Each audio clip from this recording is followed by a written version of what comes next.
Hello, and welcome back to another episode of Minority Reports podcast and digital series. I am your host, Mona Sheikh. You guys, what's happening? It's so nice and hot outside that I'm wearing a dress. I was like, oh my God, it's 85 degrees today. It's 85 degrees. Thank God. Thank God for hot. Thank God for heat. However, I have my special guest today. Not only is he a dear friend, but he's also an incredibly talented producer and an incredibly talented director. And he's bringing on the heat because he recently came off directing a few episodes of The Blacklist, and we're going to talk to him about it. Here's my very talented friend, Mahesh Pailoor. How are you? Hey, Mona. I'm doing great. Oh, man. So nice to see you. Good to see you. Man, congrats on The Blacklist. Thank you. And congrats to you on the rookie. Thank you. It's all happening now, which is great. Slowly but surely, brown people are churning it into butter. You know, Mahesh, how many? First of all, when were you shooting The Blacklist? When were you directing it, and how many episodes? Yeah, well, my first episode was actually last year, and it was right before New York lockdown. So my last episode was like March. I think it ended March 12th or something like that. So my God. Yeah, so it was the last episode that fully shot for The Blacklist. And then it shut down. And then I didn't work until about another month and a half ago when I went back for my next episode. Yeah, so it was kind of crazy. That's crazy. So this was your second episode. Second episode. Yeah. Wow. Yeah. What is that like, Mahesh, as a South Asian director to, walk on on a primetime network and be the captain of the ship? What is that like? Okay. So I think there's some misconception. Well, the way I look at directing too, it's not like you're necessarily this the one all-seeing person who's making all the decisions. There's so many people who are doing it, and you're kind of a conduit. So the way I always look at it, I'm a pretty collaborative person. So it's not like I'm walking on it's my way or the highway. So it's always working with everyone and trying to get the best out of people. That's what I do. So for me, it was just great. What I loved about being on The Blacklist, it was actually such a collaborative environment, and everyone was excited. And I had shadowed on that show last year for 3 episodes. So everyone knew who I was. Okay. Everyone wanted, me to succeed. So it was a very a welcoming environment. So that was great. I haven't been on a show where I didn't know anyone yet. That'll be the next step. But right now, so The Blacklist felt like going home, which was really nice. That's awesome. Mahesh, when you show up on the set, is there any? I asked Sharat that because last week he was on as a director, and I wanted to ask you: is there a thing where it's just there's a South Asian director versus there's just a director?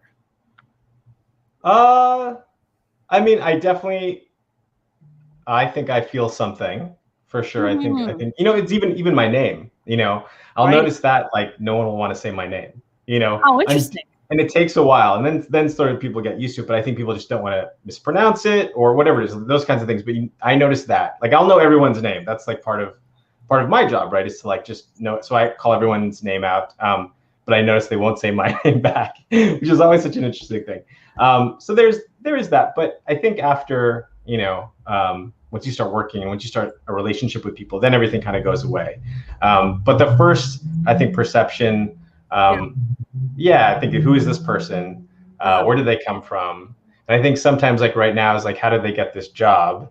Kind of comes into play too. You sense that, or somebody has said that and you've overheard them saying that? No, I think because there is a sea change that's happening in the industry, right? And you can definitely feel it in television, right? Whether it's a mandate or I think it's just culturally there are more opportunities for women directors, minority directors. That's happening, and so you're seeing these sets change. Maybe 5 years ago, it doesn't look like the set that it is today. Sure. And I think that when you see, I think crews are seeing that happen, and getting used to it, and a lot of these things happen because of there, like I said, there are mandates that happen at studios, but there's also these directing programs that kind of help get you in. And so I think sometimes there's people look at you how did you get this? Did you get in just because you're South Asian? Which is always a problem. I've been doing this for a long time. It's not like so I feel like I've earned it. But I think you get that too. You kind of feel that. Yeah. I mean, Mahesh, how long have you been a producer and a director for? Oh my goodness. Well, for a very long time. I mean, this is all I've ever done. Wow. For one thing. I mean, I've done just even since growing up. I mean, I always wanted to be a filmmaker, so I went to film school at NYU. I went to film school at the AFI here in LA, and then just been working. So this is, I don't know, years. I mean, we're talking like 20 years that I've been sort of like at this. Wow. It's been a long time. Yeah. Wow. I mean, Mahesh, now, just like you said, there's this big initiative, right? Studios have been called out, networks have been called out, shows are being called out to be like, hey, representation just doesn't matter in front of the camera. It also matters behind the camera. It matters in executive places, decision-making spots, right? Those are all big contributing factors. So for you, I mean, do you see a more influx of opportunities in the last 5 years, in the last 2 years? What are you thinking? For me personally, it's definitely been the last like 2 years. And again, I've been here for a long time, and you can argue lots of different things or reasons why something doesn't propel you to the next stage. Right. But let's say I made a feature film, this was a while ago, like 7 years ago, called Brahmin Bulls. Yeah. That starred mainly South Asian actors. The lead was Sendhil Ramamurthy from Heroes, now on Never Have I Ever. Roshan Seth, who some people might know from Gandhi, incredible actor. But there's also Mary Steenburgen and Justin Bartha. So there's a bunch of actors. And that film, I think didn't at that time, 7 years ago, didn't register the same way that I think it might today. So I don't know that I got the same kind of opportunities that today I have. So to answer your question, I think things have changed a lot in the last 2 to 3 years. You can see it happening just more and more. I mean, and your experience too. Like, I mean, it's and the thing that's interesting for me too. It's like, and as you said, it's like in front of the camera and it's behind the camera, and it's a lot of the people who are making decisions, where you're seeing things happen and things are changing, and you can feel like, for me, it's not just representation, right? Like that's one thing, and we can talk about that too, because I remember just growing up, that was just not the case. You never saw brown faces on TV, and that obviously has an effect on all of us. But now too, I just feel like even on a set, and I'll just bring up the example. It's like on even the Blacklist, it's just, you see a change in terms of, it's a more ingratiating, warmer set. And not because of me, but there are more women that are in positions of power on the show. And like even as an example, it's like, and this is, everyone can kind of understand this. It's like, working in production are long days. It's a hard job for a lot of people. That's right. But because one of the producers, like one of her priorities is that people also have a life. So you try to wrap early. You get people home so they can spend time with their families, and people appreciate that. There's nothing wrong with that. We can do both. And I don't think you see any kind of there's nothing lacking in the show. We still make a great show, and people still go home to see their families. So that's a great thing to do. And so because of that, I think there's a cultural shift that's happening, and that wasn't the case probably 10 years ago. People would just be working nonstop. So anyway, that's just one example. I mean, Mahesh, when I did, I was shooting for One Day on the Rookie, but I was like, man, I can imagine waking up at 5 o'clock in the morning, 5 days a week, and doing this. I mean, this is exhausting. I never take naps. I took a nap in my trailer, and I was like, what is going on? Like, I'm taking a nap. I never take naps. I can never shut off this Japanese game show in my head. I could just never just turn it off. Have you ever seen Japanese game show? There's so much going on.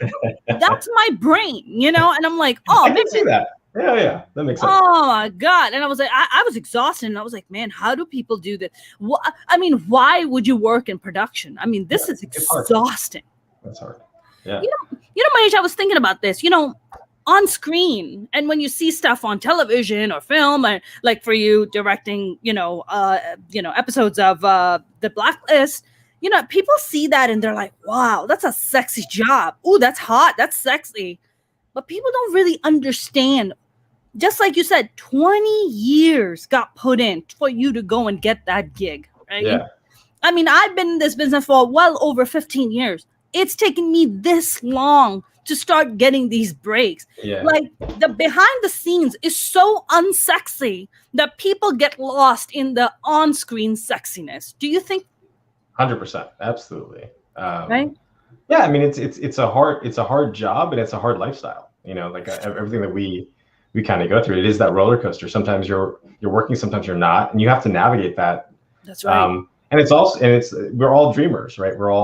We all have that dream of what we want to do, and sometimes you go pretty far off that path. Sometimes you get closer to it, but it's like it's a harder thing that I think we navigate, because there's no path, right? There's no That's right. There's no one way to do it. It's not like I mean, so many other jobs are hard too, and but there might be, you go to med school, you do a residency, and then we don't have that. It's like we just have an idea or dream, and then we kind of go for it, and then right. And sometimes it doesn't work out, and that's the hard thing. That's right. I mean, there's no guarantee. Like if you go to school for becoming a doctor, an engineer, a lawyer, there's a guarantee that you will get a job at the end of those years. Yeah. There is no guarantee that Mahesh Pailoor can put in 20 years and Mona Shaikh can put in 20 years, and then there'll be a career waiting for us. Absolutely. Yeah. Zero guarantee. Yeah, zero net. And I think a lot of people, who are also of our cultural background, think that this is like some kind of like sexy thing. Like, oh yeah, like people think that stand-up comedy, you just get up there and you just start running your mouth. It's like, yeah, you can. Doesn't mean it's funny. Doesn't mean it's hilarious. Doesn't mean it's entertained. You can get up and run your mouth all you want. Doesn't mean you're a stand-up. And I think it's the same thing. Like, how did Mahesh get that job as a director? He put in 20 fucking years of his life in it. That's how he got that job. He's an experienced director. I mean, Mahesh, even I think the first time you and I met, and you did the documentary on me, the mini doc that you did. Yeah. It was so lovely. First of all, it has been just such a pleasure ever since day one that I've known you. You are just such a kind, generous, lovely, understanding, collaborative, not only just a director, but a person, and I've always just admired you and respected you so much. And likewise, Mona. Yeah, I mean, thank you. I feel like when I talk to you, there's this real, groundedness, and there's this humbleness to you. Do you think it just comes from years and years of like struggle, where you're just like, yeah, I don't have any airs about this, what I do anymore. I just don't. I mean, I definitely that, but I also think it's part of our makeup, in the sense, for me, I mean, it's like, it's being an outsider always, right? Yes. It's like, yes. I grew up in Maine, which is, very, it's the whitest state in the country. It's like, we were the only minority, in our town. And so it's like, and not that there was any, like, I felt like real outward discrimination or anything like that, but you always feel like an outsider, just personally, your own self, your own, that's right. And I think that is probably where a lot of it just comes from. Right. It just, I mean, there's a level of, I think this business will humble you unless you got lucky and, had your mom release a sex tape for you. If you don't have that, everybody else has to just get in the back of the line and work, or create an OnlyFans account. That's also a thing that's happening now, apparently. But I think this business is just so hard and difficult. I mean, Mahesh, when you started out, and I know I asked this question to a lot of my South Asian artists, but was that a thing for your parents to be like, oh my God, you're going to go to film school? Like, there's no guarantee in that. There's no net in that. Why would you do that? Well, I will say, I think, I do have very supportive parents. And that's so awesome. They do run a little bit different than the sort of stereotype of other South Asian parents. But I would say, definitely my mom's a doctor. My dad he was an entrepreneur in business. So they definitely had a feeling about, and they didn't have an understanding of what the entertainment industry is like. And so definitely more for my mom, I think she was more concerned about like, what is this going to be? Are you going to have a job when you get out? She was right. I didn't, right when I got out. So it's like, she was right. But I think they were also very supportive too, because they saw me from an early age. And I was one of those kids who had a video camera, at age like 10 or 12. I remember my dad brought home a video camera that he was going to use, but he never touched it. It was just Right. me. Yeah. And so I was always making something, and I always wanted to do it. So I think they saw that I was just passionate about it, and I think they knew Mm. that if that's what I really wanted to do, and I kept doing it, then I think they were supportive. So that was what was great. But it was also hard too, like I said, just because there was no, definitely at that time there was no model for South Asians, definitely like in our community to say, oh, this person made it, and you can kind of do something similar to them. There was no model, so they didn't know what to say. And then the reality of it is that there's no path. It's really hard. So then, Right. yeah, it was definitely for them. For Right. Sure. I mean, as artists, Mahesh, and we do all kinds of odd jobs. I mean, as I can tell you, as a stand-up and as an actor, like waiting tables or doing odd office job. I mean, is that kind of the same path and journey for directors? Yeah, I mean, definitely. Producers? I mean, a little bit different. I mean, for me, like that sort of odd job ended up being a lot of like corporate shoots and things like that, where I would you'd be off somewhere shooting at some plumbers conference, like something like that, where it's work, it's paying money, but at the same time, it's like you're so far off. When we talk about like that dream, you're so off path from what you want to do. But that's for my path. That's sort of been the detours that I've taken, whether it's like working in reality TV or like web content that way, or more of like the corporate kind of video branded shoot stuff. That's sort of the odd jobs for me. Right. Yeah. I mean, you met your wife in film school, right? Mm-hmm. Yeah. And I mean, was she already living in America, or was she had come from India to go to film school? Well, so Anu is like me. So she was born and raised in the US. Okay. She grew up in the US. She grew up in Illinois. But similarly, like, growing up, she did not see any role models, or we never saw any, on TV. So she was an actor, and she looked around and she said, I don't see a path for me. And this is, many years ago, but it was like, there wasn't a path. So she decided to go to India. And so she went to India, and she found some success there. So she was working there as an actor, but I think, but she was far from home, and she realized like she wanted to come back, and she also had an affinity for the stuff behind the camera instead of being in front of the camera. So then she wanted to be a director. So she went to AFI as well. So that's where we met. But yeah, so she had been living in India for about 5 years, but she's American too. I mean, when you guys saw each other in class, you were like, brown person. Well, it is, the other brown person. I mean, we didn't date while we were in school. I mean, we definitely respected each other's work, and that was always a thing. But yeah, it's funny because like we were in the directing class, we were only two Indians and the South Asians in our class, so we definitely like gravitated toward each other's work that way, which was interesting. Yeah, because you guys are also probably telling similar stories. You're also telling stories you can relate to each other. Yeah, definitely to an extent. I mean, we definitely had similar things that sort of a sensibility. And since we also work together now professionally, like we wrote our feature film together. We've written other scripts together. So we do that. I mean, and I think we find that we do share a sensibility. It's like just how we get at it that's different. But that's but it's definitely true that we definitely. I mean, Mahesh, I would have to bring Anu on and talk to her, but Jesus, not to get into the darkness of this business, but in America, we have unions. We have SAG-AFTRA, we have PGA, DGA, and you still have the likes of, Harvey Weinstein and all these predators.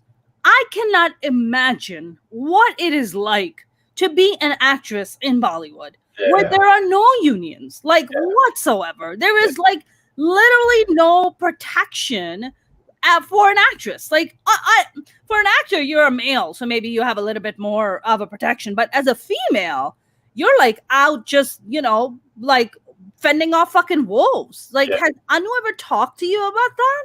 I mean, definitely I think things have changed in India too, right? There's like, a different kind of tenor of how people work there. But you're absolutely right. I mean, this is, it was pretty bad in the past. But for Anu, I mean, you'd have to speak to her specifically, but she never had anything, overt happen to her. But it was an environment where it's out there for sure. Right. I mean, I mean, if you know, who would have thought a an overweight, ugly producer would be creepy like Harvey Weinstein? I mean, who would have thunk that? My God, he's like so hot to not look at. Yeah, I mean, it's interesting. Much now that you know you've directed Blacklist. You know, are there are you seeing more opportunities coming up for you where just you're like, oh, because I saw you direct that, Mahesh, why don't you come and direct this other TV show, or why don't you come and direct this film? Yeah, I mean, well, definitely, you know, there are a number of like films that I'm working on, so that definitely helps there. I mean, television, I think this is just sort of the beginning. I mean, I've only directed this one show, and we'll see. I think like now is the time where things are starting to open up a little bit. So we'll see if I can start navigating and getting onto other shows. I mean, the other thing you learn too is that every one of these things, whether it's feature films or TV, and then that's network TV and cable TV, there are all these little, you know, pockets that you have to kind of navigate. Right. So yeah, I think so. I hope so. But it's sort of just the beginning of it for me in terms of network TV. Yeah, yeah. I mean, Mahesh, you said that when you were younger, you were the only one picking up the camera and, you know, making videos and stuff. I mean, do you still have those videos? And B, what got you even interested in it? Were you a kid that would sit in front of TV and be like, oh my God, how cool would it be to be a director or go like this? You know, because that's what directors I mean, do. It's a really great. I mean, I do have those videos still, but I think I love movies just from an early age for sure. Like Star Wars, you know, I was always watching those kinds of things. But and I don't really have an answer of like why I gravitated toward it. It just made sense to me. You know, I think just that visual language, there was something like interesting and it just pulled me. So the second I remember like the first thing I shot with, you know, running around the house with the camera, and it's just like it felt natural and felt like something that I wanted. But I think like for me, honestly, it was part of the journey or the desire to be a filmmaker. One of it was, yes, it just felt natural. But the other thing was, I think it helped me in that sense of feeling like an outsider. You know, I remember there were like two films that really like sort of changed my life and made me say, oh, this is what I want to do. And the first one was Do the Right Thing, directed by Spike Lee. Have you seen it? Hell yeah. Okay. Amazing film, and it's still you know, holds up today, right? It's talking about everything we're dealing with. But the thing about that movie is I was way too young to see the movie when it came out, right? I was too young to see it, and it was also, I grew up in Maine, and I don't even know if the movie played there in Maine. But what blew my mind was that I knew about the movie and I knew who the director was, and I didn't even see the movie. And so then there was this power that I saw was happening. There's this person who had a point of view and who was able to tell it in this big way, and you know, he was also talking about his community. And, you know, I wasn't seeing that on TV. I wasn't seeing that in movies. And this person was able to do that. So that was definitely like a point where I felt like, oh, if he can do that, maybe I can do that. And that's what I would love to do. And then the second movie, there was a movie called Salam Bombay. Did you ever see that? Yeah. Yeah, a long time ago. Yeah. Like her first, Mira and Irish first film. And it's about street children in Bombay, right? And I remember... that's a Mira and Irish film.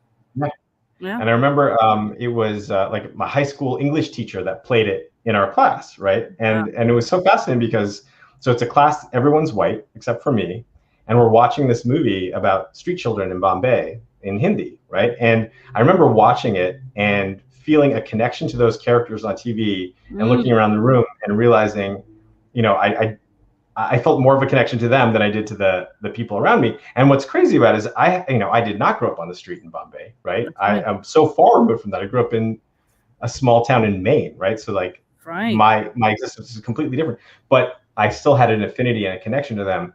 And that just made me even more want to tell stories about people that look like us. And so I think those are the two things that just made me say, hey, I want to make films. I want to do this. And so that was what led me to NYU, because that's where Spike Lee went. And so that's where I wanted to go. And so that's sort of, I think, the beginning of like really when I wanted to be a director. I mean, I wonder if the kids in class were just like, Mahesh, is that one of your cousins up there? What's going on?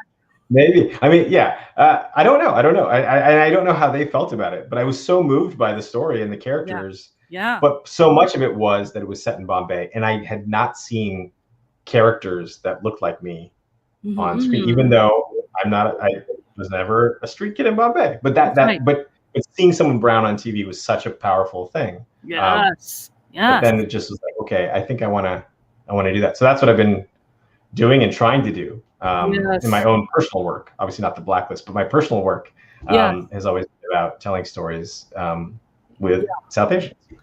Yeah, I mean, Mahesh, do you know this affinity that you talk about, the storytelling part about I want to tell stories? Do you feel, when Slumdog came out, Slumdog Millionaire, even Salam Bombay, have you felt like whenever there are movies that come out that are about South Asians or South Asian culture, but directed by white directors? Yeah. If it's a South Asian topic and a South Asian premise directed by a white director, it would get more notoriety, more appearance versus a brown film made by brown people. Right. Yeah. How do you feel about that?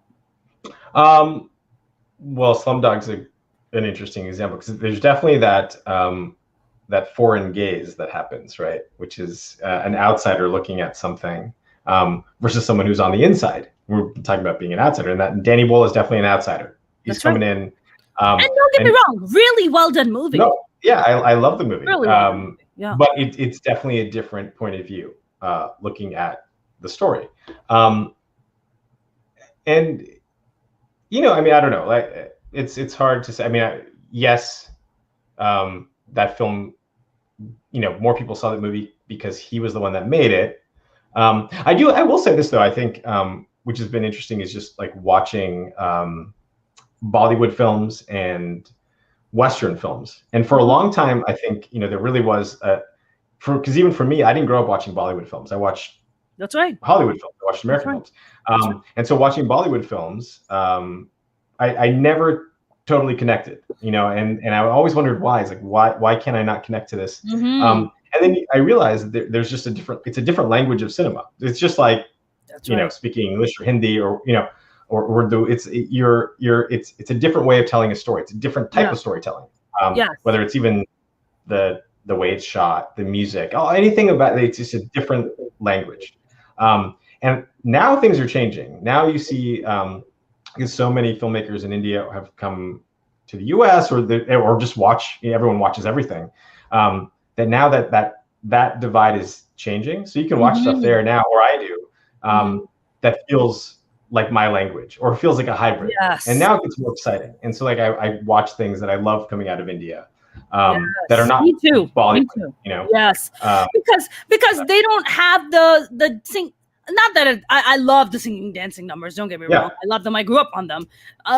But it's not just that. Yeah. It's not just that. They really focus on the writing. They really focus on telling the story. They're not these two-dimensional characters. These are these multi-dimensional characters that are flawed, but you still feel an affinity to them, and you're like, oh, I feel you, but you're also flawed, and I love this, but that's also so fucked up about you, and I love the complexity because human beings are complex creatures. I don't care what race you. I mean.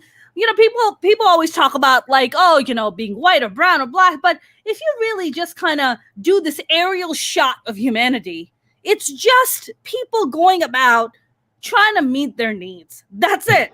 Right. That's it. Absolutely. Like, it's the human race. Like, just the aerial shot of it. It's just like, we may look around and be like, I'm brown, I'm white, I'm black, I'm whatever, right? But the aerial shot is people are just waking up every day trying to put food in their stomachs, roof over their heads, find happiness and find security. That's it. Unless you're Osama bin Laden, then fuck that guy. But besides that, most people are looking for happiness and just trying to meet their needs. Harpreet here. Hi, Harpreet. She has a question. She said, I'm listening from the point of view of design thinking, Mahesh, since you learned by experience of filming first as a kid and then going into the technicalities of it as an adult. Do you think you still follow that process when engaging with a new project? Experience before technical understanding? Good question.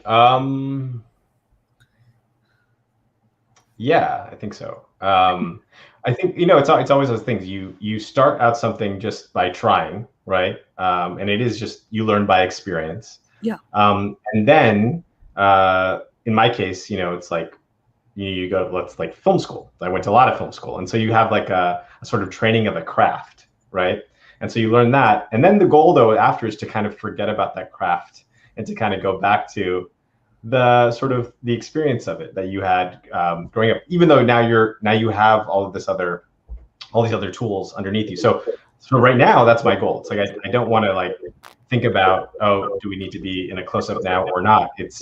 I know about that, but it's something that's sort of based more in how I was making films before, just trying to experience something or just trying to go off a feeling or a gut instinct about something. I don't know if that can totally answer, but that's sort of the way I think about it. Right. I mean, Mahesh, would you go to India and do a project? Like, would you go and make a movie there? Absolutely, I would love to. My wife Anu, she has a project that she's developing there. Oh, that's great. And I mean, there's just so many exciting things that happen back and forth, and I think we're all global, global citizens, right? We want to tell stories, and I think I would love to go to India and I have a project that's set there and here. And I'm really interested in that bridge from both places. So absolutely, 100%. Yeah. Harpreet has a follow-up question. She said, does it help to create a better narrative through first interacting with the subject before learning about it intellectually? Oh, I don't know. I think you could do either. That's a good question. Like throwing these curveballs. I know. These are great questions. Harpreet is like thinking this through. Yeah. No, I mean, I don't know. I don't know that there's a better way. I don't know that there is. But I think it's whatever inspires you. Because for some people, it is like more of an intellectual pursuit. And others, it is more through experience or interacting. So, yeah, I mean, and I've done both, right? Like maybe there's like a concept or an idea that's, I'm fascinated by, which leads you to kind of creating something. Versus the other thing, which is like maybe it's an experience that I went through that then leads you to create something. So I think it's kind of both. That's what's fun about it. Yeah. Great question. I mean, Mahesh, what is it like to be married to another director? It's challenging at times because we both have egos, right? That's the biggest thing, right? Listen, you know what, man? Kudos to you for saying that. Kudos to you for being so honest about that. But yeah, no, I think it's challenging at times, but it's also like so rewarding too, because we both understand what this lifestyle is, what this job is. And so it's like the best way that we can kind of lean on each other. We, if Anu has something, I read it, I give her notes. She does the same thing for me. And we can also work together or not work together. So it's great that way. But it is challenging in terms of a lifestyle because we're both in the same roller coaster thing. Yeah. And it's also difficult, and we also have 2 kids. And and I think Anu would probably say it now too. It's just been harder for her too in certain ways. Just sure. The way in terms of opportunities and all those kinds of things. So we're figuring it out, trying to see how we do it. But it's hard. I mean, for you, like you guys both have your hands full with the kids and your careers. So in a way, like does Anu have to kind of take a seat back a little bit because she has to be home with the kids and just kind of put her projects on hold for a little bit until you get done with yours, and then she hands the kids off to you, and then she does, you guys like do a relay run with, like kids. Like, unfortunately, it ends up happening that way, and in the sense that like we have a 1-year-old now, so like the first year of his life, she's really been with him and taking care of him. And there are certain aspects of that I think would have been more challenging for me to do. And also there's maybe like, let's say this television route has been an opportunity for me. So those things happen, but now she may have an opportunity to develop a show of her own in India. And so like, this trade-off will start to happen, that we have to sort of navigate and figure out. But yeah, I think, that's the unfortunate part of it. and I think we fall into it where sometimes, Anu will be with the kids sometimes more than I am. Mhm. But we have to figure that out and change that in ways that she has the opportunities too. But it's been difficult, for sure. Right, right.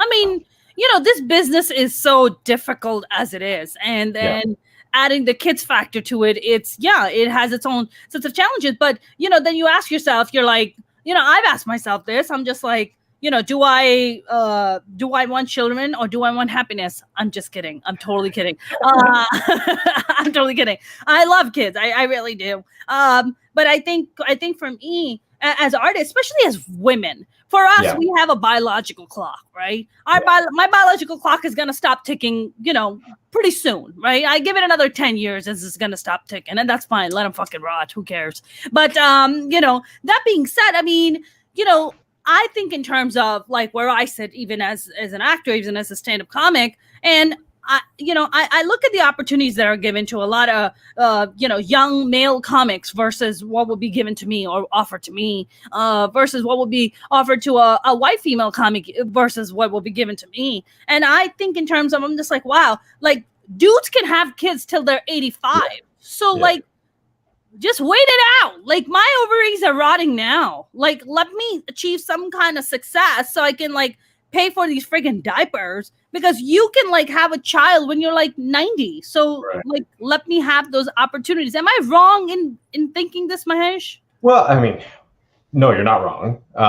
In the sense that, I think I will say that, I think people are trying to change this, right? And you see it happening, and again, this is like just as a thing where you see more women in positions of power, like whether it's, I have a friend who's a DP who is bringing her daughter to set to nurse, and then there's other friends who I know who have a program where there's a trailer for on set for childcare, so you can bring your kids, because that's a huge problem, right? If we don't have childcare, like then you fall into these traps of gender roles where it's like, oh well, is my wife going to stay home with the kids and I'll go to work, which is really hard. And but if we can change that, where okay, well, you can bring we can bring our kids to work, they can be in the trailer, I can do that, she could do that, we could both work. So I think those things people are trying to change it, but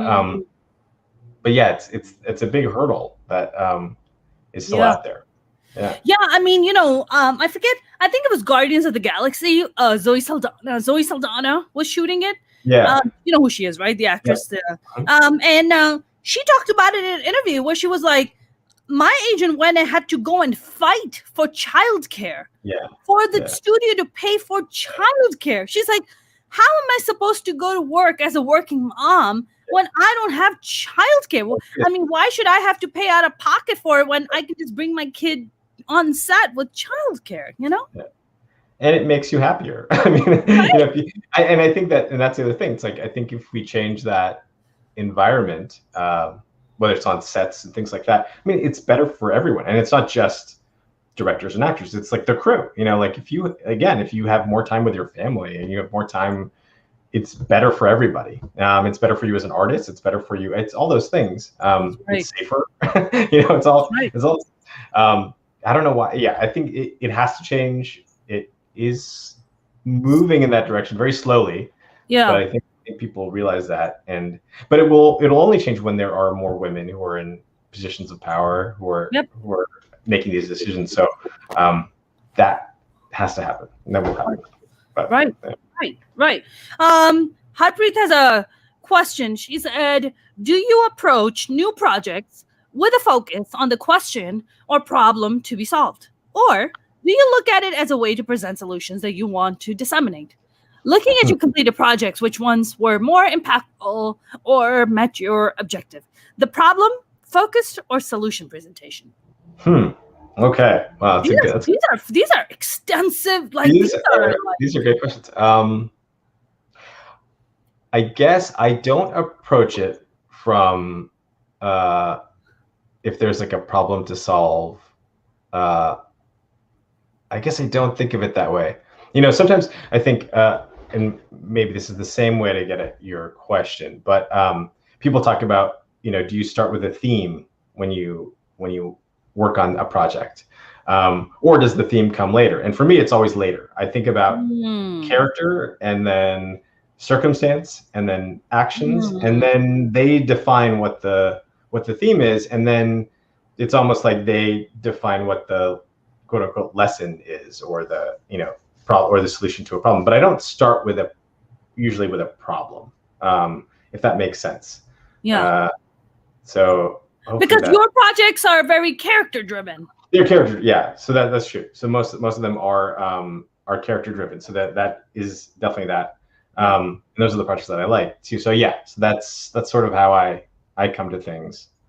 I mean, Mahesh, are you gonna take Brahmin Bowls back out, like take it to Amazon or Netflix and be like, hey, I made this project. Would you guys we just so we did a virtual screening at a festival recently, like a few weeks ago.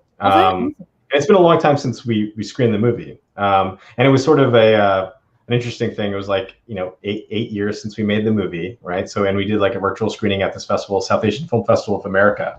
And what was great about it is that, watching the film, and I think with the virtual audience, the film still holds up. And I think it also, I think a lot of people were like, oh, I didn't know that it was made 8 years ago. It kind of feels still relevant today. So I think we will try, I think we will try to do something if we can. But it's, I don't know. I mean, I think there are more opportunities now to get a film out than what it was 8 years ago. So I'd be excited to see what that is. But it's interesting. I hope so. I would love to have more people see the movie, because I don't. Yeah. We weren't able to get the distribution that we wanted then.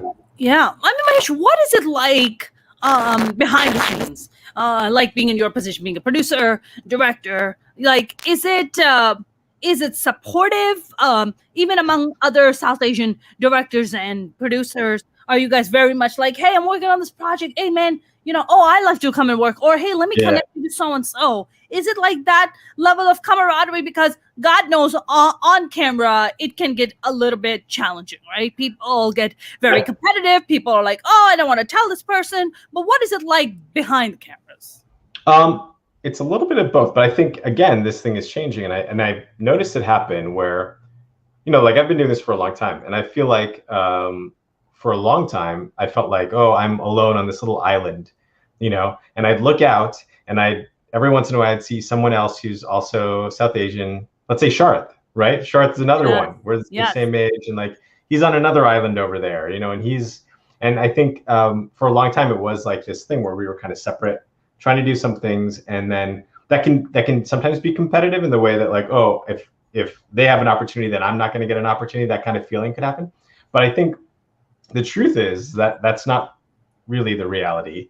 And I think what I'm seeing now, and this is what was great about even this film festival, is because it was just seeing all of the South Asian talent. There's so many filmmakers and we're all out here trying to make it. Some of us are making it now. That it's like more and more of us are coming together to work on each other's stuff. So, for instance, as of like, I don't know, a week and a half ago, I had at a Zoom meeting with some two producers who are interested in a project that I'm doing, along with a collaborator that I'm working on. So it's 4 brown people on a screen, and this was for, producers to make a movie, and these are people that I knew about. These are people that I knew, but finally, like, we're coming together to work on something. So I think that's happening more and more now, because it's empowering, I mean, you see that happening in other communities, and I think within our South Asian community, it hasn't quite happened, but it's happening now, I hope. And you're starting to see it. You're starting to see like other projects happen and people kind of come together. So I hope it stops being, because it's not, that the, rising tide raises all ships. I think that's right. Totally true, know? Right. And there are more opportunities if more of us make it. And so I think that finally is happening, or the idea has shifted so that is happening. At least I hope. Yeah. I mean, you know what it is, Mahesh? I mean, do you feel like, when you write projects and you bring them to studios and networks, is there, I feel sometimes, not sometimes, I think a lot of times, that when stories of, mostly because it's been predominantly white actors and white stories and white narrative. I love white people. I don't have anything against white people. Me too. I think the point that I'm trying to make is that the fact that you feel like Hollywood executives put more value of that it's a more human or more mainstream story if it has all white people versus a diverse cast, or the lead is a brown or a black person.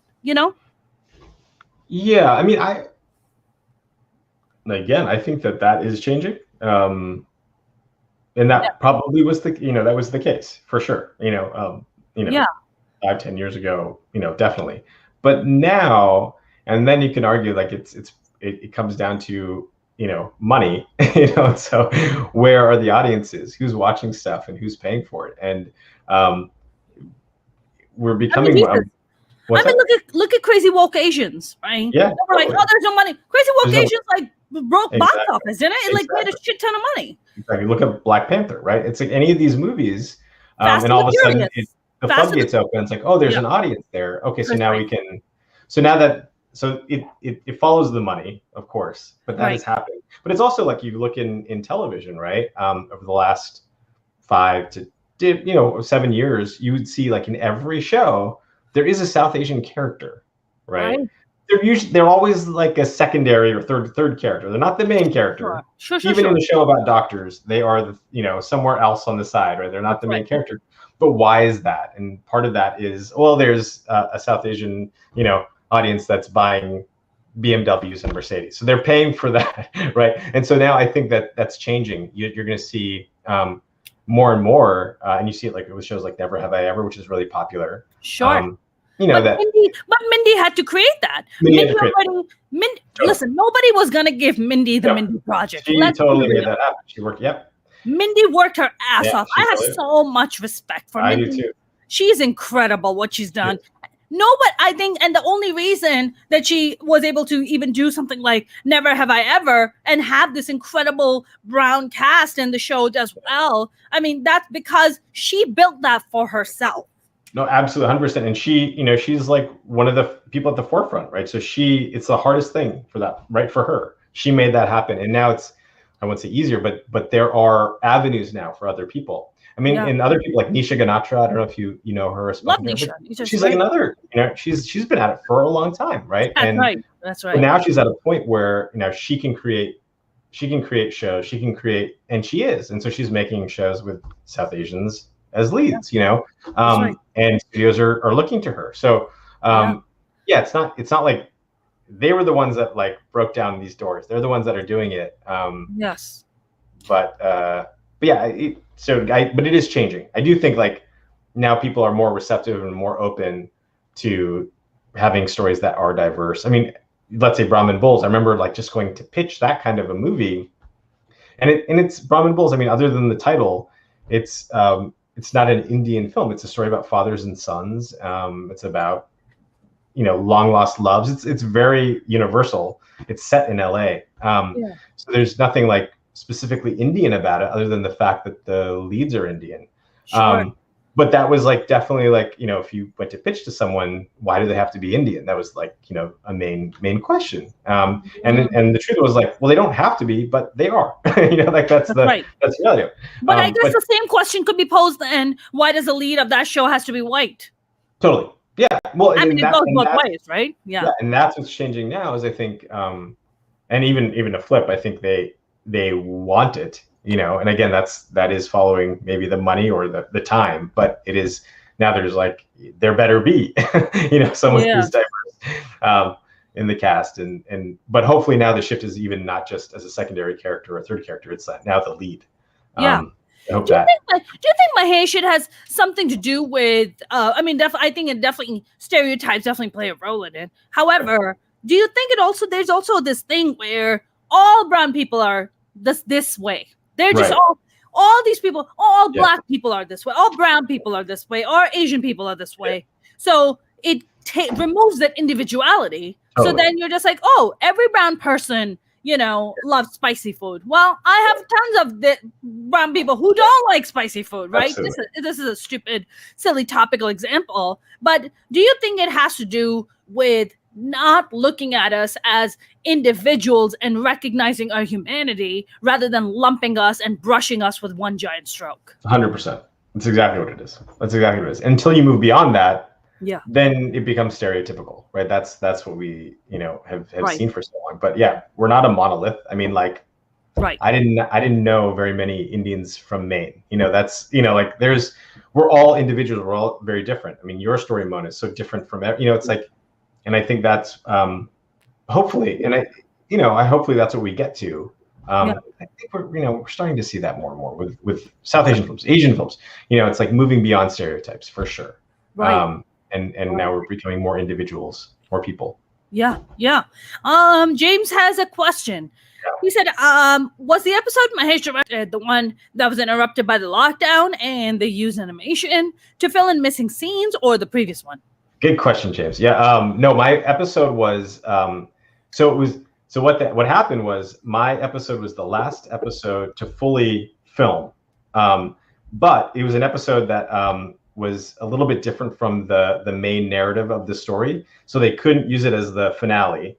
It had to air earlier. So my episode was it was the last full one to shoot, but it was the third to last to air. So it was episode 717 that had Anthony Michael Hall in it. So it was a very different episode for the Blacklist, but it was Dexter? Dexter was in it? No, not Dexter. Anthony Michael Hall, he was in Breakfast Club and all these great 80s movies, and wonderful actor. Okay. Awesome.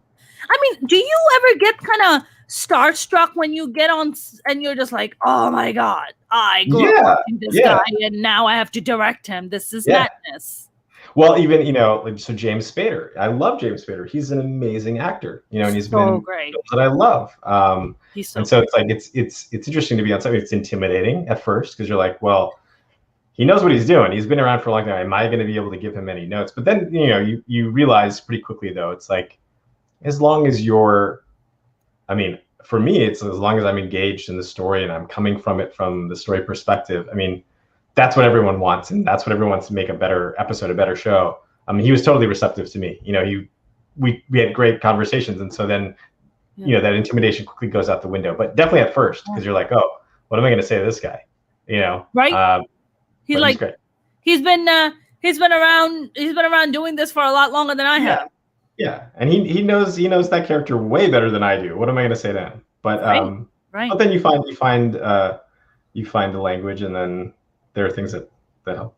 What's it, James Spader? Yeah, no, he's amazing, and there's a reason why. He's just, you watch him work, and he's such an incredible presence, and he's an incredible actor. If I'm not mistaken, James Spader briefly lived in the building that I used to live in New York City. I love it. Yeah. I also had New Kids on the Block who used to live in my building too briefly. Where'd you live? I on 53rd and 7th. As I like to call it, my golden prison. Your golden prison, yeah. My golden prison. Yeah, I mean, it's so different now, Mahesh. I mean, I am very excited where Hollywood is headed. Do you think, Mahesh, this whole thing that I feel that South Asians, even Latinx, I feel like the conversation about representation in front of the camera and behind the camera and diversity in Hollywood was really a case that was made by mostly Black artists. Yeah. It was really Black artists, like somebody like Spike Lee. I mean, totally. Remember Oscar So White? You remember that hashtag Oscar So White? That was like the first wave of hey, what's going on here? Why is are there no other people of color that are doing work? I mean, for God's sake, what is going on? And then the second wave of, hey, diversity matters, representation matters. Do you think that we are riding the wave that is created by Black artists? For sure. I think we owe a real great deal of gratitude to Black artists in front of the camera and behind the camera, don't you think? Totally. 100%. Absolutely. Yeah, there's no question about that. Yeah, because I think, because black artists just don't talk about, hey, black artists, but they say people of color. So people of color includes everyone who is not white, pretty much. Yeah. And that includes us. Mahesh, do you are you working on projects right now that are primarily are they TV shows? Are they films? What are you working on? I mean, so personal projects are films that I'm working on. Like I don't think in terms of story in terms of a TV idea. Just that's such a longer form thing for me. I still think in like that 2-hour format, which I love. And like you said, it's like all character based. So this is just the way I think.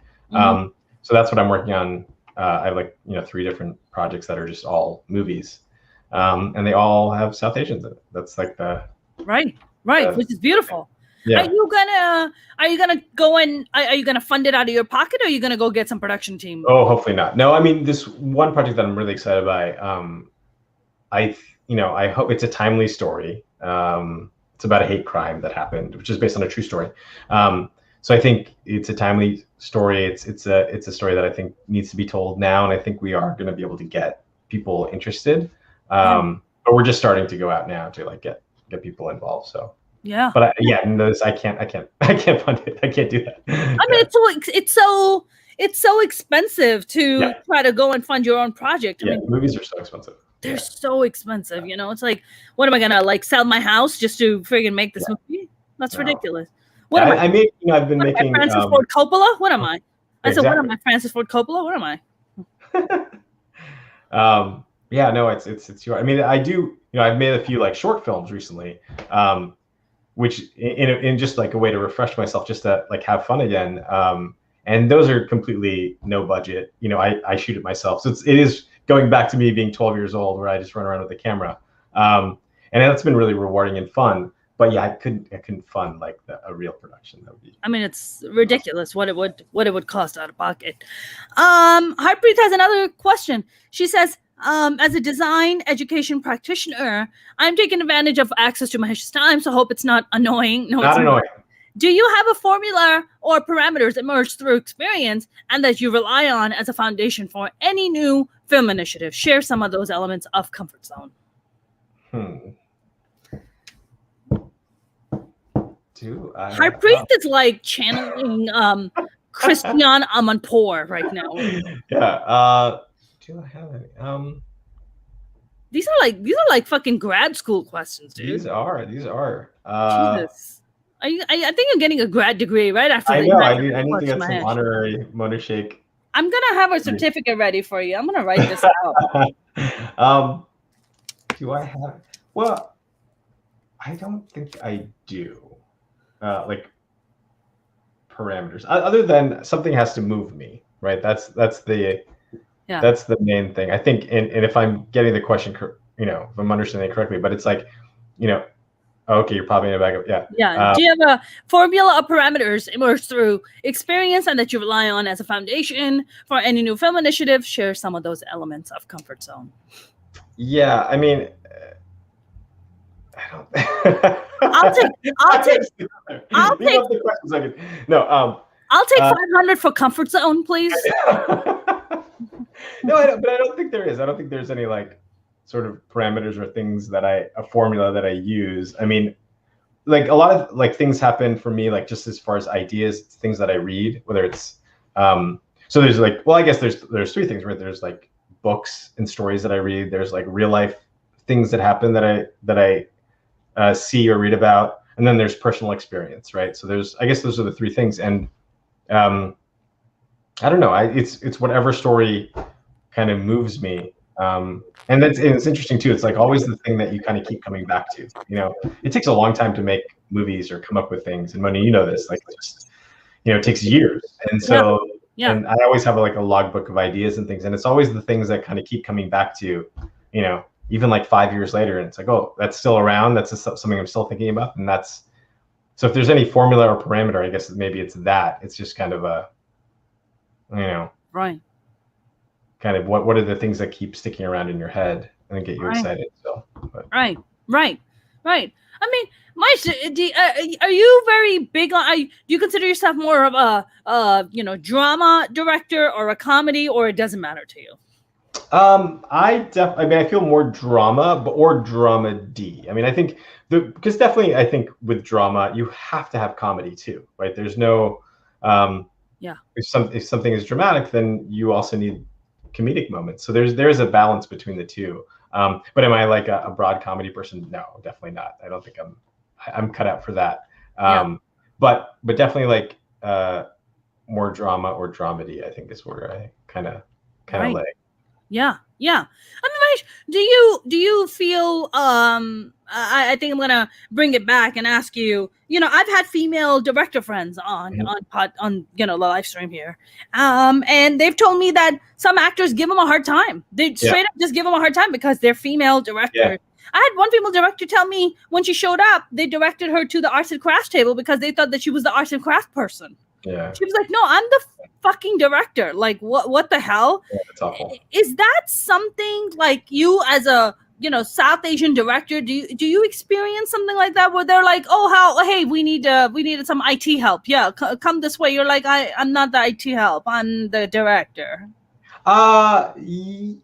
Yes, to an extent. I mean, I don't know if it's as overt as what your other the other person had experienced, which is awful. But I think I do sense it like in the beginning, like, oh, who are you? Oh, you're going to be directing this episode. Okay, all right. There's a second of a moment where they have to kind of think about it for a second, and I do feel that, but it's not that overt for me. Luckily have not had any of those experiences, which would be awful.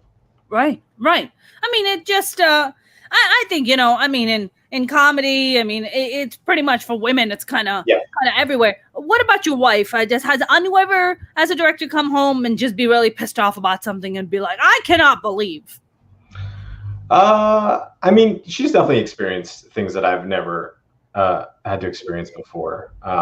Such as? Well, she'd have to tell you these things, but yeah. I mean, it's definitely harder for women, I think. Right. And again, it's changing, but like you go to a set and it's 90% men who are on the set. It's dudes. It's just a bunch of dudes. Yeah, it's just a bunch of dudes. And that's really hard. It's one thing to be just a South Asian male coming in where maybe you're different, but I can't imagine being South Asian and a female, or Black and a female coming into that world. Right. It's going to be doubly hard. Right. Yeah. I think as female comics, also if you're, a woman of color, female comic, there's this, somehow people just expect you to like represent your entire race. Yeah. And I'm like, I can't represent 1.2 billion people. Like, that's a lot of people to represent. Yeah. Like sometimes I've been asked are all Pakistani women like feisty like you?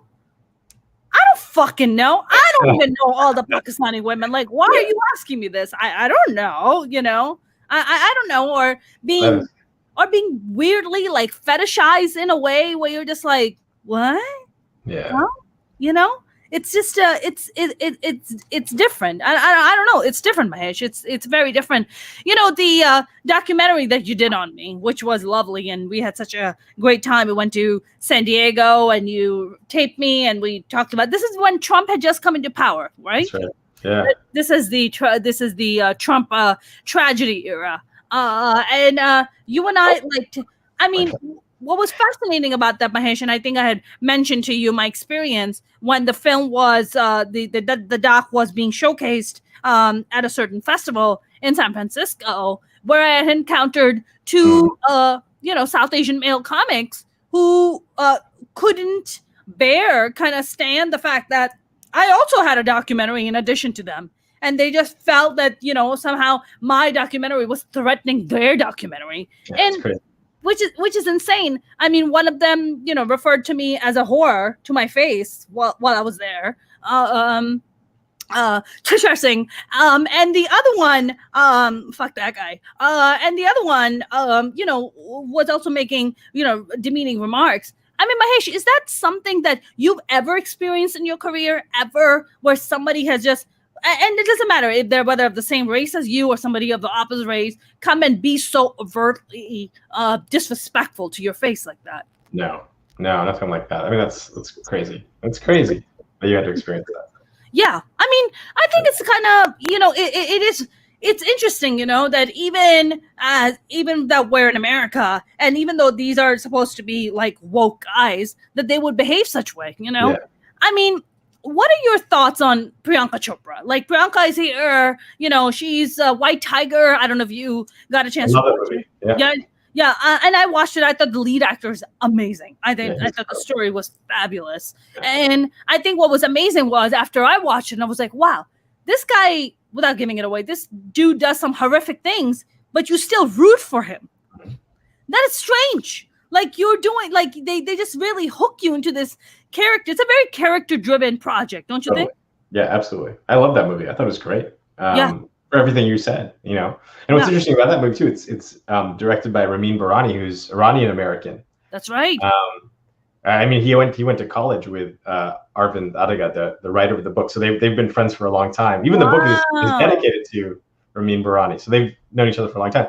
But it's fascinating to watch that movie because it is made with a gaze or lens, but the material is written by an Indian. Everyone in it is Indian. So there's an interesting marriage that happens. I love the movie. I thought it was great.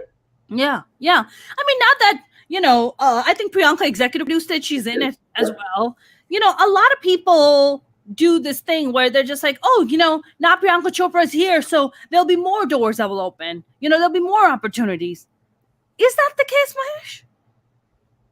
Wait, that more doors will be open for South Asian artists.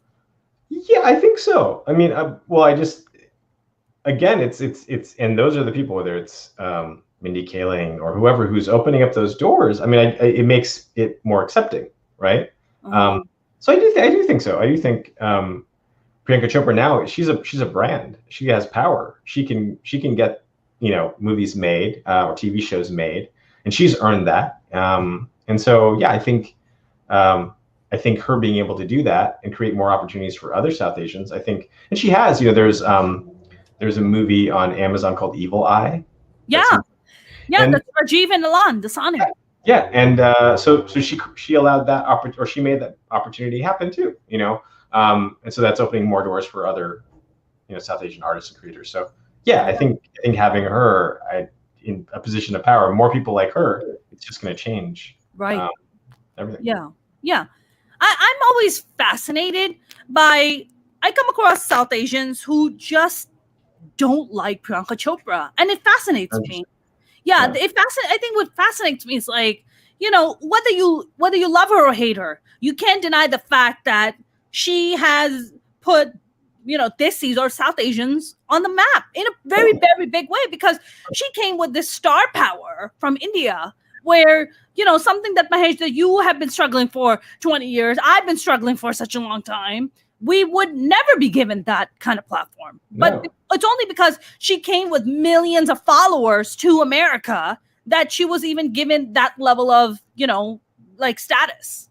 But it's interesting because she's a lot of people have tried to do it, right, from India. And she's the first one who's successfully really been able to do it.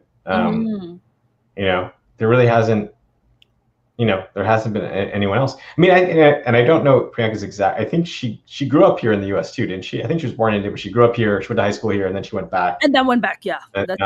That's right. But yeah, but I think there have been many others who tried, and I think she was really smart about doing it too. She went on an ABC network show, and she was in everybody's household, and people were watching her, and people who didn't know who Priyanka Chopra was all of a sudden knew who she was, and then now she's where she is. So, but I wonder, Mahesh, if what Priyanka was trying to do, if she had tried to do that 10 years before, I don't think it would have worked. I don't think it would have worked. I think the timing was right. Yeah, I think other people tried, and I don't think they were able to do it because the timing was right. Yes. It was like, oh, now there's all this conversation about diversity and inclusion. It's just like, okay, who do we have? Who do we have with the star power who can really come in and, do the job? And also, I think her PR machine is fucking phenomenal. Yeah. But she also, I feel like she even did it before really the conversation about diversity started happening. I feel like that show, Quantico, kind of came out before. So yeah, I really, she's like a trailblazer because she was able to do it. I don't, Yeah. Yeah, it's kind of amazing. Yeah. I think maybe, I know that Quantico only ran one season? I don't know. I thought it was a few seasons. I don't know. I never really watched it, but I think it was a few seasons. No, Mahesh, you never watched Quantico? Maybe the pilot. I watched the pilot, but that's it. What did you think of the pilot? Yeah, I mean, I liked it. It was good. I liked it for what it was. I liked it, but yeah. It didn't grab me. It didn't keep me though. Yeah. I mean, it's interesting. It's interesting. I don't know. I just feel I feel like now, like, Priyanka's a type. So when I see breakdowns sometimes, it's like, we're looking for a Frida Pinto type. We're looking for a Mindy Kaling type. We're looking for a Priyanka Chopra type. So I'm just like, well, I don't fit in any of those. Yeah. I mean, what's hard now is, I think, because there are so few that have broken out, into like sort of the mainstream, that unfortunately they become like the models of all this, for everybody. Right. And that's unfortunate, because like there's so many of us who are not in that model, in that mold. And so it'll just take some time, but it's what you were saying. It's like, we're not a monolith. We're like individuals. And I think you're seeing it happen too. It's like, I feel like I remember seeing whether it was on certain shows, there'd be a character that would have an American name, right? But they would have open casting, right? And they would have, maybe it's an Indian actor, but they would still have the American name. And then you're like, well, what are you doing? And then now finally I'm starting to see, it's actually an Indian name, So either they've written that, they're casting for Indian, or they've now cast an Indian and they're going to change the name. They're going to change their ethnicity. But like, so that's happening. It's starting to change. And I think there'll be more opportunities for more South Asians. And when that happens, then it's no longer just, we're looking for Priyanka Chopra and Mindy Kaling. We're looking That's right. That's right. Mahesh, would you want your kids to go in this business? That's a good question. I mean, not necessarily. But I also definitely don't want to be a parent that is driving them away from anything that they want to do. The thing that's tough in LA, because we live here in LA, is that like they're surrounded by it, and especially with parents that are in it, then that's what they see. So it'll be interesting to see what they like and or want to do. But it's not something that off the bat that I would encourage them to do unless they have a passion for it. I mean, you wouldn't. Yeah, if your daughter's like, hey, I want to be a child actor, like, is that something that you would be like, oh my God, no? I mean, I think unless she is so passionate about it, in which case we'd have to think about it. But it's not something that I would encourage. It's hard. It's a hard life, and it's a hard. I think it's a hard industry in terms of just like self-image and all those kinds of things, and those are things that I worry about. So I want to away, but yeah. I mean, I can't imagine as a parent, it must be so hard. Like, if your kid is like, well, I want to be in commercials, and she's like 8 years old, you're like, I'm not so sure if you should do that right now. It's so difficult as adults to take rejection. I can't imagine as a kid what it does to you. Yeah, I can't imagine. No. I mean, I've been in therapy for 13 years trying to deal with this shit. For God's sake, I have to now stock up on weed just to get through it. You know what I'm saying? Like, how much money goes in therapy and weed just to keep this alive right now? A lot of money goes into it. This face ain't gonna preserve itself. It's all that weed. It's that weed Botox, baby. That's what I need now. Oh my goodness. The weed? Yeah. Do you partake? I don't. Because of the kids? Because kids are at home? No, I mean, no, it's not really anything that I mean, maybe like when I was younger, but not in any recent. Well, I started late. That's it. That's because they were like, when you're young, it kills your brain cells. I'm like, you can't kill something that's not there. Hello. That's not gonna work. Mahesh, we're gonna wrap up, my friend. What's on the agenda? So are they bringing you back for another episode to direct? We'll see. I mean, so my episode airs tomorrow, so it'll be fun to watch. I think it turned out well. I think What they like time? it. So What time is 8 it? o'clock, NBC.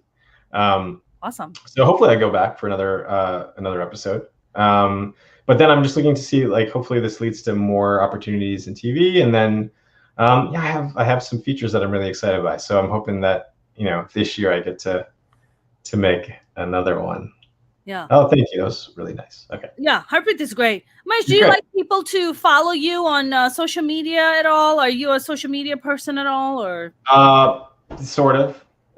Sure. But I don't. It's not like I'm posting all the time or anything like that. Yeah, because you have like shows to direct and movies to make.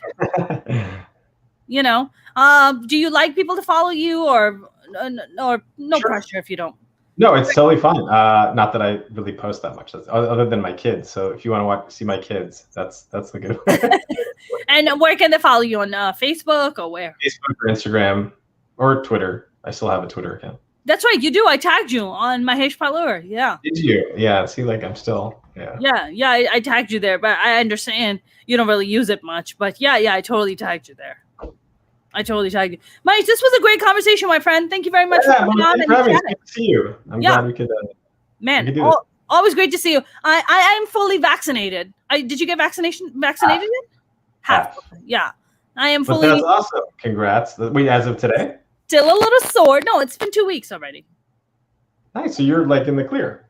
I did the Johnson & Johnson, one and done, baby. One and done. Okay, yeah. I got our second one in next weekend. Yeah. It's great. Yeah. Do you feel like, how do you feel? Do you feel like not just in terms of like literally, but just in terms of like feel like it fly? No, more freedom? Do you feel? Yeah, for sure. Way more freedom. I mean, I went up at the Laugh Factory last Saturday. Oh, wow. Wait, they're doing shows there? I didn't even know. Yeah, but not like inside. It was just for a benefit show for Stop Asian Hate benefit show. Yeah. So I was a part of that. Then I did another show at the Comedy Chateau, which is another comedy club in North Hollywood. So yeah, it's just comedians. It's just comedians. Oh, that's great. Yeah. No, I mean, things are opening up. It's going to happen more. It's so weird, man. It's so wobbly. Like when you get on stage, you're like, Yeah. What? Well, it's going to be culture shock.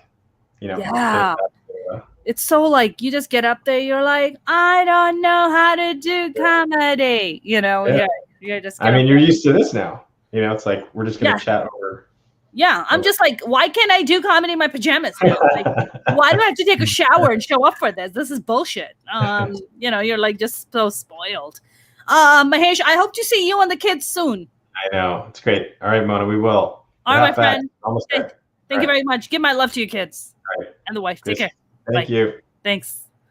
That was a lovely Mahesh Pailoor. I know you guys enjoyed that conversation. I definitely did. I will be back tomorrow with a brand new guest. You guys, if you haven't subscribed to my YouTube channel, please do. You can go to youtube.com/Mona Sheikh Comedian.